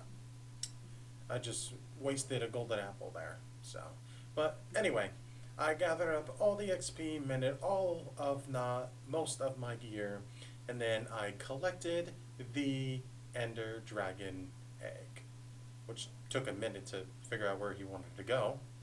But let's just collect our Ender Dragon head. And there we go. Now we must make our way over to that end gateway. Alright, now that we're on the end gateway, use the ender pearl, went right through it, and now the hunt begins for finding an end city. It took me quite a while to find an end city, but just off in the distance, I see one of the many end cities. Now, unfortunately, this one is not big as it's supposed to be. It's just like a small little one, but it does have a loot room inside of it. So maybe I can find some more OP loot while I'm in there. You never know. And just getting a little bit too close to the end city, these shulkers were just absolutely just lifting me up with their little levitation balls and whatnot. So, of course, I just, casually just made my way in through and then just took them out from the backside. There we go. Oh, and I got a shulker shell from that. Definitely can make some shulker boxes. But now I'm looking for the second one that just vanished away, and now I don't know where he's at. He's just, like, gone. But I hear him. I don't know where he is, though. Oh, there he is. He's just chilling up there. Okay, I'll just blast you with one shot of my Power 5 bow, and you're just gone, just like that. Did you drop a shell for me, though? That would be great. I can make a shulker box. You did not. Okay, whatever. So, let's make our way to the top. Alright, and then finally, after making it just enough to where the shulkers cannot get me, I made my own personal shulker box. That way I can store anything and everything that I don't need on me right away to make for perfect portable storage. So, the first chest had some gold and it had a pretty okay pickaxe. Fortune is not really going to help me. And this one just had a bunch of iron and gold in it. So, that is it for this first end city. And finally, after running, which felt like absolute hours, I finally spotted an end city that had an end ship. Now, we can finally get our own elytra. Now, just gotta safely get over there without falling into the absolute void and losing this incredible run that I'm having so far. After safely bridging across, look at the size of this end city. There's going to be lots and lots of loot, and best of all, lots and lots of shulker shells. Not like I do need some. I have a few, but mainly just went in for the arrows to snipe these guys before they can just hit me with their balls of levitation. Now we make our way to the elytra. After getting enough tallest as I possibly get to reach the end city, I ender pearled right over, and we are in. Of course, I'm going to take the brewing stand that have instant health potions, so that could definitely come in handy for more clerics. So, just going to stuff all this into my shulker box, and then get my elytra. And of course, there's one guy just guarding it. Why not? Let me just take him out real quick. Boom, boom, boom, boom. There we go. And what kind of OP loot we got? Okay, we got Protection 3. Oh, we got Silk Touch, even though we already have that. Bunch of gold, more pickaxes, which, I mean, that's a really good pickaxe right there.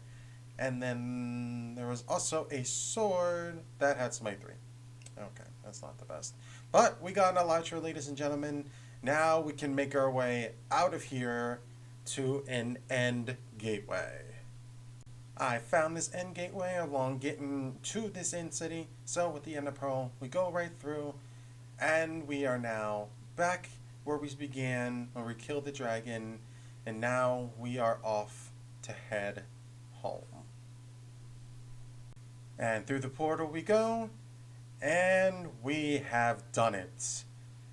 And we've come back on day 52 with this villager eyeballing me down. What did I do to you, bud? Why are you looking at me like that?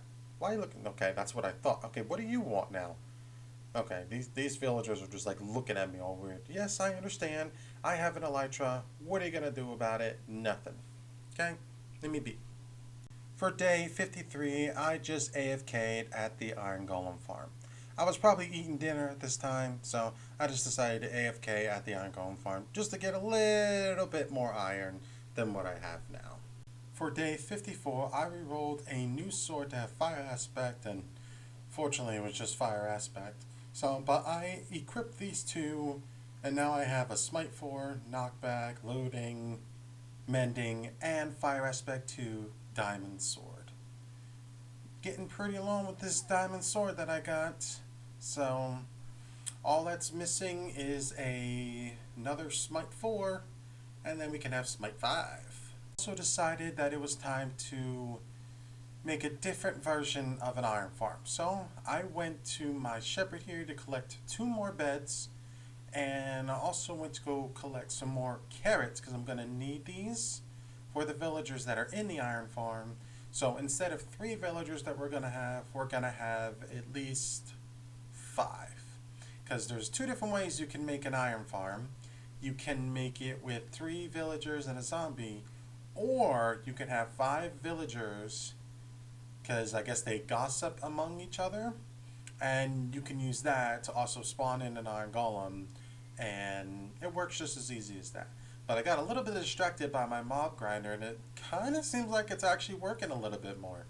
I mean, I'm still getting, ink sacks, unfortunately. But, I mean, it's working like it's supposed to, so that's not too bad. That is not too bad. So, making my way over to the iron farm, I got some firework rockets, so now we can just fly right over to it, land safe and sound, and now I gotta figure out how I'm getting in there. Oh, look at just like that. Okay, let's go. So I'm gonna get rid of this zombie that's right here, along with the boat. So now that there's already 3 villagers in here, now we just need 2 more. And the little tricky part is I think the baby villager can get out of this hole that's right here, but I think we can fix that up no problem. Alright, now that the 2 beds are in there, gave them some carrots so they can get us some more baby villagers.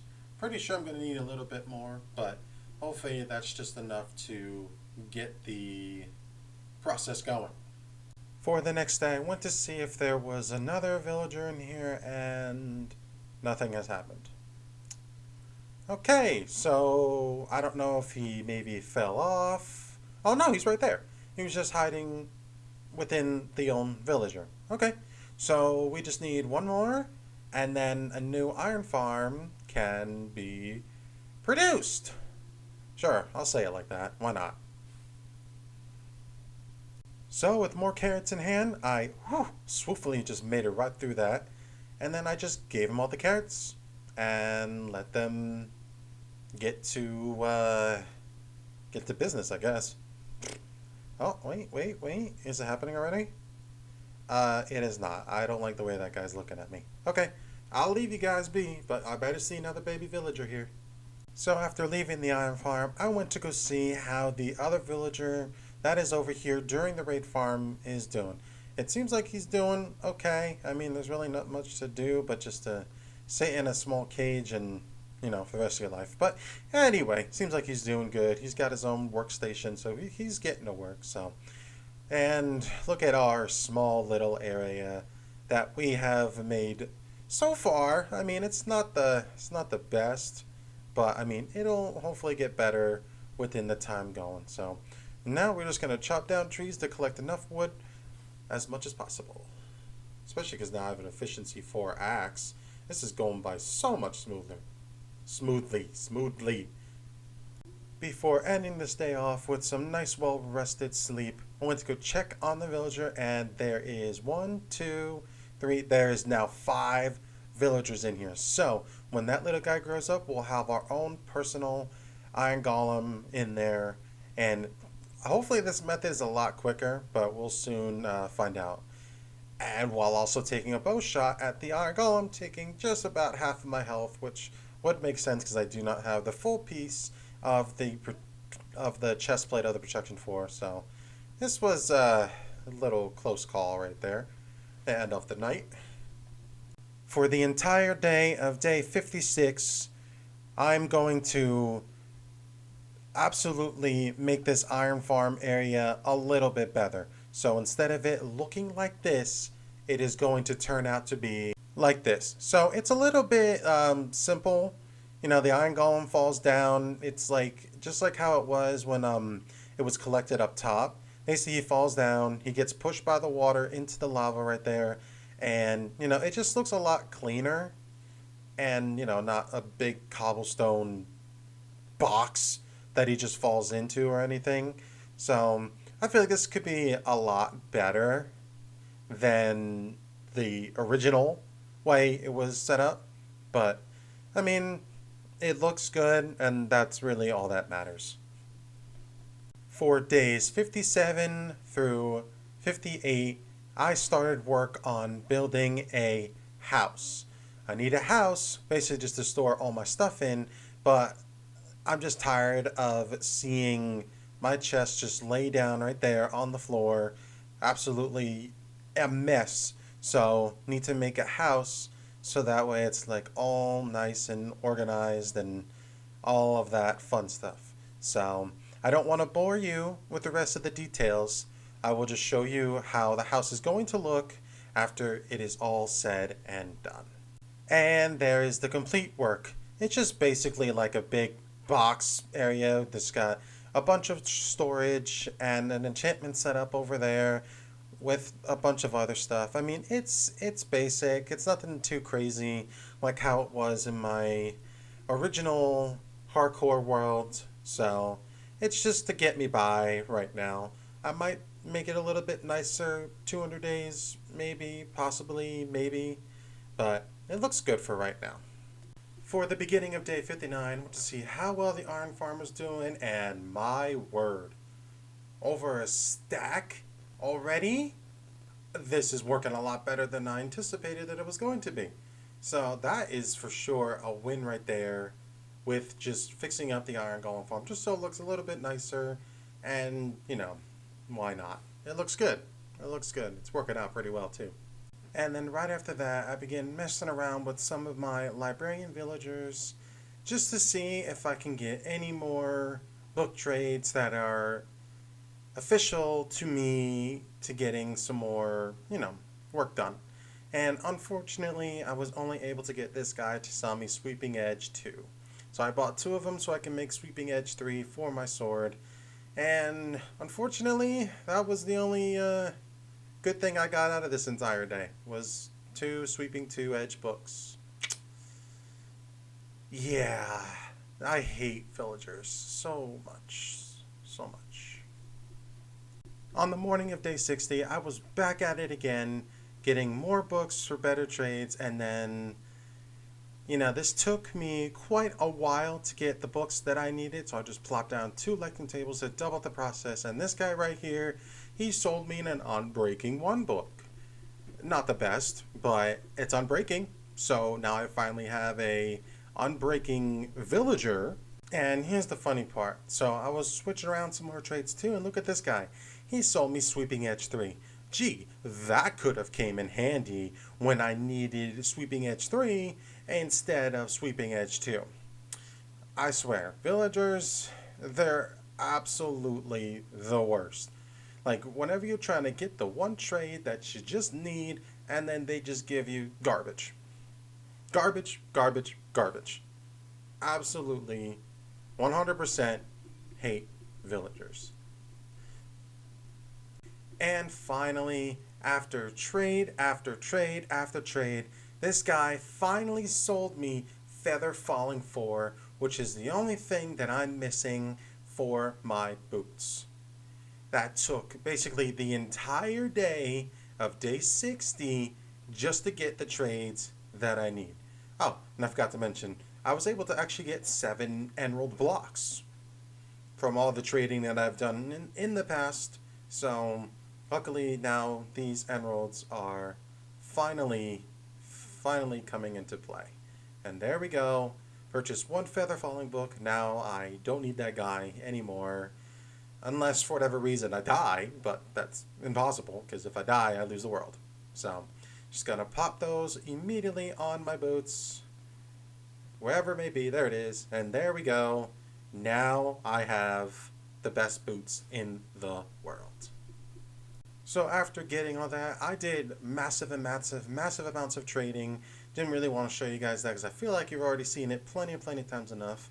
But I did, however, go to my shepherd to get as many beds as I possibly can, because now we're going to go on a trip. And no, not on our favorite rocket ship. Why did I say that? Why did I say that? Anyway, we're going on a trip to the Nether because now we're going to find some ancient debris to hopefully max out our armor to become Netherites. So now that we got everything that we need, now, oh wait, first a quick pit stop to the iron farm just to see how it's doing. And oh my god, that is actually insane. You know, I didn't expect this to work the way I thought it was going to work, but that is a lot of iron. Whew. I might want to build another iron farm in the sky again just to get double the efficiency. Maybe. Maybe. Anyway, now we're off to the Nether. Now, I was in here for, it felt like forever, but was only in here for a day, and I did find, a couple pieces of ancient debris, only 2, so I am at the correct Y level, which is 15, so that's good. And then while bed bombing as many places I could possibly find, I did find another piece of ancient debris, bringing the total count up to 3, while also trying not to die, as unfortunately I did not bring potions of fire resistance, and there was just lava anywhere. So I will just skip this to the point of when I found ancient debris back at home, because I don't believe I got a lot during this whole entire excursion of trying to survive in here without any fire resistance. I did, however, also came down here for gold too as well, so could be very useful. So I'll see you guys back in the overworld. Now, that whole entire Nether experience was not the greatest. I ran out of beds, didn't really get that much ancient debris. And I mean, I got 6. I have enough to make only 1 piece of netherite. It's unfortunate, but I mean, what can you do? So now, with that piece of netherite ignite that I was able to get, I realized I don't have a smithing table in here. So I got to travel all the way over to the villager, you know what to call it area, have my smithing table, put it on my sword, and now we have a netherite sword.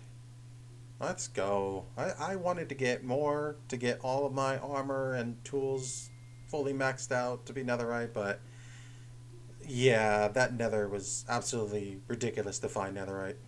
Or ancient debris, I should say. 4 days, 63 through 66, I did absolutely nothing these days. I just spent a lot of time with my villagers, headed over to the iron farm to collect a massive amount of iron, so then I can just trade it right back to the villagers to get more, not only more experience, but also to get a bunch load of emeralds. I'm already close to almost 2 stacks alone from doing all of these trades and all of this other good stuff. Like, it may take a lot of time to do all this, but it's time that I don't mind doing whatsoever, because again, I need the emeralds, and I also need the XP as well. So after doing all of my wonderful trades with all of these wonderful villagers, I found myself in the Nether because I need the other 2 wither skeleton skulls. And as so happened, this guy dropped one of them. Sure, that just seems easy, as you just cut right to the Nether, and there you go, there's 1 wither skeleton skull, just like that. So, but I was in here for quite some time. I don't, like I said, I don't have any notes for these days. Pretty sure all I did was, trade with the villagers and went to the nether to get the other two wither skeleton skulls that I need. So now we're in the nether collecting the final piece of wither skeleton skull, and I'm just looking at the absolute field. There's like 8 blazes over there. So now I got to get out of the radius to where they can spawn, so then they can just go away, and then now I can get the final wither skeleton skull that I need. And then as I get back, I see 3 wither skeletons just chilling over there. So I took a few bow shots right at them, but first I wanted to get rid of this skeleton right here while missing every single one of my shots. Just wanted to get these guys to see if I can also maybe get their skull out of this way. So apparently if you put your sword in the offhand and then put your bow in the other hand, it applies the looting effect. So right after I took out all of these guys and messing up my whole entire hotbar in the meantime, I already got my second wither skeleton skull. And I also have one back at the house. So now I have what it means to battle the wither. So then, now that I made it back home, I begin just organizing all of my stuff to get prepared for this wither. But before battling the wither, we need to do the 3rd task, which is to make an emerald beacon. And speaking of the emerald beacon, I grabbed whatever emeralds that I had on me, and then I made them into blocks, which is 19 blocks. I do say so myself, that's actually absolutely amazing. So then I began figuring out where I'm going to put this, and I figured why not to put it right next to my house. So I began searching how to make a full beacon, because I've really never made one before. So this is absolutely a milestone achievement for me. So I'm gonna search this up real quick, but I'm pretty sure it's like a 12 by 12, I think.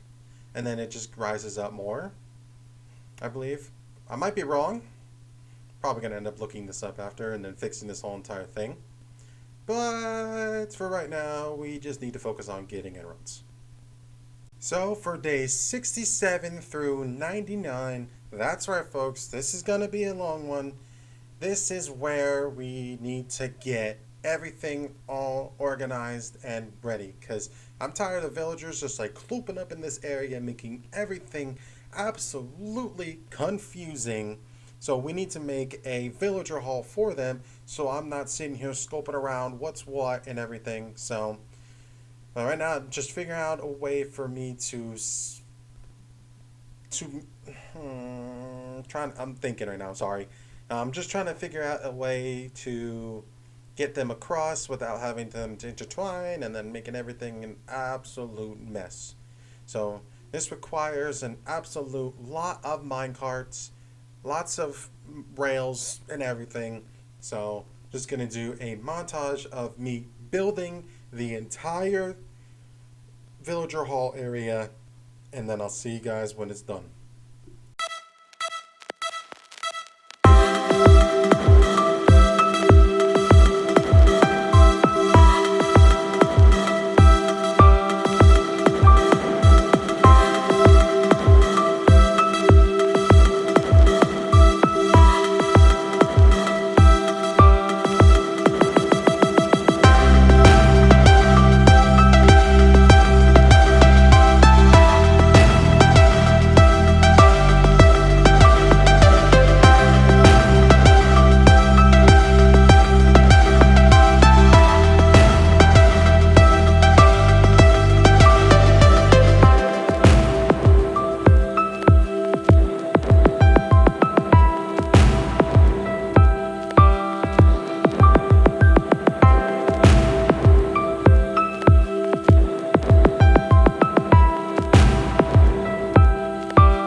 now with the build finally complete, I spent hours upon hours just organizing all of these villagers while also curing as many villagers as possible to get better trades. I think I was only really able to get one Fletcher to be 1-for-1 stick trade, and then while all of the weaponsmiths and toolsmiths were selling 1-for-1 iron, it was an absolute success. I gotta tell you, building this, sure, it just may look like a big box or big rectangular with just like a bunch of villagers in it. At the end of the day, it's more so used just to get as many emeralds as possible. So with that, I called this villager hall a success. And while also doing that, I was able to build my second iron farm directly right next to the other one. It's the same exact setup. There's 5 villagers in here, and then they spawn an iron golem, and I actually tested this out and just try to ignore me struggling to get into that 1-by-1 hole. As I was saying, I did the same exact setup with everything, and it turns out, like I said, I did some testing, and turns out none of the villagers correlate with each other, so each time an iron golem spawns, they spawn separately, and then more iron has been produced. So this is another successful iron farm that I have made. I made 2 of them actually, and maybe 3 or 4. I don't know how well that's gonna work, but again, it's worth a try, hopefully somewhere down the line. And finally, after constant hours of just trading emeralds for sticks and all that other good stuff, we finally got ourselves a full emerald beacon. Let's go! This is a huge milestone that I was finally able to reach in any of the Minecraft videos that I've ever done, and now we finally got ourselves a emerald beacon. And I also did forget to mention a wandering trader did spawn, and he was finally able to get me some sugarcane, and thus I made a small little sugarcane farm that you just saw there. And I also, made a couple extra storage for the mob farm. So a lot of stuff has happened in this, a lot of days, 60 through almost 99 days, Jesus. But yeah, we did a lot of stuff throughout these days. And now the only thing left to do is to battle the Wither. Oh, and before we go battle the Wither, I made this automatic sugarcane farm. I was going to show you the replay of me doing it, but turns out I was not recording it. So I will leave a link down in the description below for this farm if you want to check it out for yourself. So for the last day of day 99, was staring off into the sunset because it could be my final sunset when battling the Wither. So this is a perfect time for me to tell you guys, if you enjoyed today's video, please make sure to subscribe and also leave a like. I would greatly appreciate it all.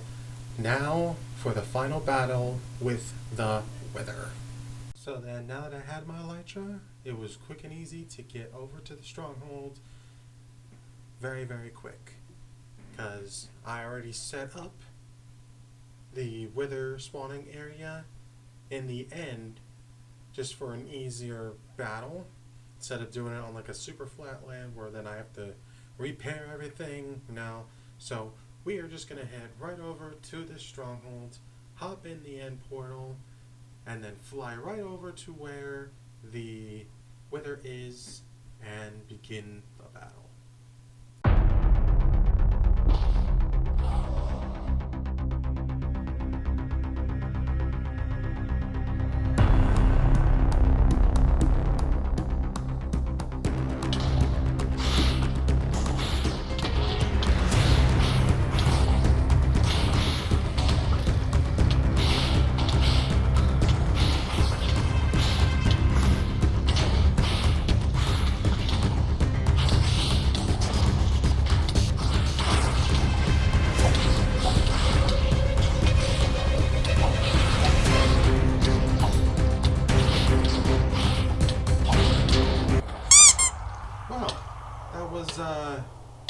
That was a lot easier than what I thought it was going to be. I didn't think it was going to be that easy.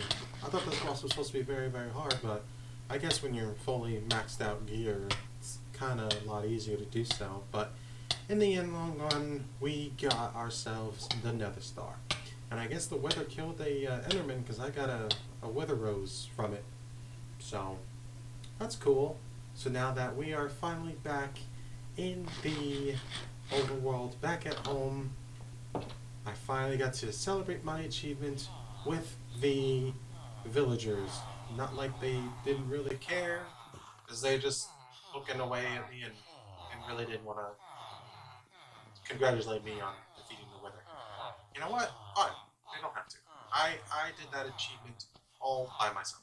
And with that being done, I grabbed some glass and some obsidian and finally made the beacon.